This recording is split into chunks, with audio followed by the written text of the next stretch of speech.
Gearing up for the popcorn moment, brought to you by Booher Remodeling, B-O-O-H-E-R, BooherRemodeling.com.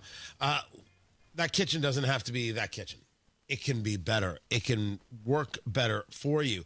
Just talk to Booher, because if it's within the four walls of your home, Booher knows how to make that space great. That kitchen, that master bathroom, taking that basement and turning it into something that's actually part of the house as opposed to someplace you dump things so they're not seen in the house. Whether you're somebody who likes to entertain or just wants something that is a little more enjoyable for you and your family, Booher Remodeling, their 5-step design process from start to finish means you know exactly what's happening every step of the way.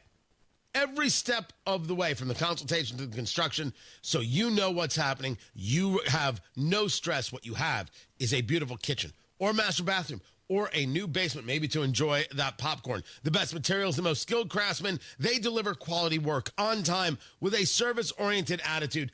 Get your free consultation today with Booher Remodeling. 317-852-5546. Tell them Tony Katz sent you. 317-852-5546. 852-5546 or online at Booher, B-O-O-H-E-R, BooherRemodeling.com. Talk to them today. The popcorn moment. Let's go. It's a story you need to hear to believe. Then grab your popcorn, because there is more today. It is about the passing of Jim Irsay, owner of the Indianapolis Colts, passing away yesterday at the age of 65. JMV joins us right now, the voice of sports in Indiana. I was discussing earlier that, my issues with the lack of transparency of the team, real. My issues regarding Chris Ballard being way too political during the era of the George Floyd riots. I didn't enjoy any part of it. I still don't. I don't think we'd be guys who hang out together. But when you speak of players and former players talking about Jim Irsay nearly to a person, they all say that this is the guy they want to play with. They absolutely love him. How do you describe the legacy of Jim Irsay as a football guy? Well, even beyond Tony, football, and obviously football being here in Indy and bringing championship football to Indy, here's what he was and who he was. He was one of the most kind human beings anywhere around here that loved this place, loved being here. I'll give you a great example. So 2 Pro Football Hall of Famers, Edgerrin James and Dwight Freeney, Tony, they both asked him to do the Hall of Fame speech during their induction ceremonies. Now, you're going to say, does that happen often? Well, A, it doesn't happen often with a team owner, with an NFL owner. B, it probably never happens other than Jim Irsay, considering the Colts let both those guys go. They both finished their careers with other teams. So that is just, I think, the profound impact he had on his players, his locker room, and then there's probably times 1,000 things he has done. We know a lot of things he has done here locally with his generosity. That doesn't scratch the surface. He is the most kind and generous human being, well beyond football, well beyond the demons that have been well documented. He is an incredible human being that we will feel the impact of this loss, his loss, as we learned yesterday, for a long time. He just is somebody, personality-wise, generosity-wise, all the way around, you just can't replace.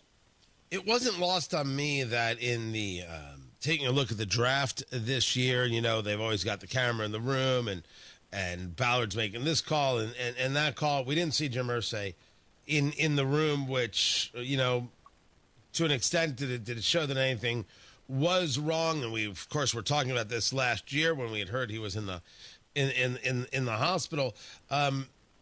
The next steps for the Colts are what, as you know them. Certainly, you've got the 3 daughters and right. Different varying levels of participation within the running of this team. Although, of course, not being on the inside, I don't know any levels of specificity. What is it that Jim Irsay had said he wanted, and where is this family in this team in Indianapolis?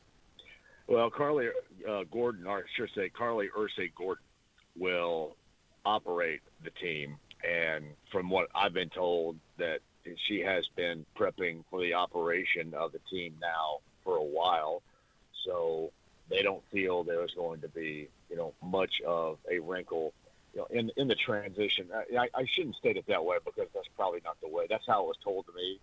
But there's going to be a wrinkle because it's not Jim running it. No matter if Jim made a snap judgment, Tony, that maybe didn't turn out right, like an interim coach that had never coached, that was his former center, that was off of TV, no matter if it's that, or if it's these right decisions, hiring Bill Polian and setting the stage for the golden era of the Colts and bringing in Peyton Manning and all that. That is never going to be replenished here. But as far as the transition is in place with his daughter Carly right now, and there's full confidence that what we know this team to be, hopefully on the rise. We're talking about the playing field here, but certainly there's not going to be a wrinkle as far as that is concerned with the transition to Carly, and that is the steps in which they are going to be taken. Talking to JMV, the voice of sports in Indiana. One of the things that's been brought up about Jim Irsay is this idea of a steward of the game. I believe it's Robert Kraft in his statement from the New England Patriots brought that up. We've seen other conversations about, as a kid being around this game and people like Hallis and a host of others. Was Jim a throwback in that regard and in a reverence for the actual game as opposed to the dollars and cents that come from the game? Hey, Tony, what's interesting about it is he grew up around the NFL and around football. And people always say, well, Jim Irsay, his father owned a team and silver spoon in his mouth. His father had him in the locker room picking up stuff, washing jock straps that were thrown at him. He started at a grassroots level, even with the ownership being in his family. He started at a grassroots level. And I think this is always commonly lost on Jim Irsay, Tony, is that he is a tremendous football guy. And that's beyond the generosity, what I'm going to remember. He knew football. He understood football because he started at the lowest levels, even though the ownership was within his family. And you just don't see that. You see the transition in ownership through the family, but you don't see somebody in the locker room having to pick up jock straps and wash them with the old Baltimore Colts back in the day. So he's just a tremendous football guy. I'm going to have Rick Venturi on a little bit later today. I don't think anybody can describe him or knows him more than Rick does, certainly around here, working for him, coaching for him, being hired by him. But he always explained to me there is no greater football owner that we have seen, that we have known, than Jim Irsay, that actually knows the game himself. And I think that is most true, Tony, and sometimes is incredibly lost on what is going to be the legacy of Jim Irsay here. Before I let you go, just to change gears briefly, the Pacers 138, the Knicks 135, the shot from Tyrese Halliburton sending it into overtime. You stayed up with that game. The hot take. Yeah, well, here's the hot take. Jim Irsay, who his final X message was good luck to the Pacers, guiding Tyrese Halliburton's bounce high up off the backboard and down to tie it up to send it into overtime. Is that a hot take right there? I mean, we like to think about good things, especially in bad situations like this, Tony. Now, beyond that, though, this has been the most amazing team. I don't know how else to put it than I will. The biggest stones of a basketball team that you can get behind, my favorite team of all time, is this Pacer team. They are relentless in their pursuit of a win, no matter the circumstances. We've seen it so many times in this postseason, and we saw it to the magnitude times 1,000 last night. I'd never seen anything like that, and I find myself commonly saying that about this playoff run with the Pacers. They're relentless in their pursuit of winning, and they never give up, and we saw it again last night.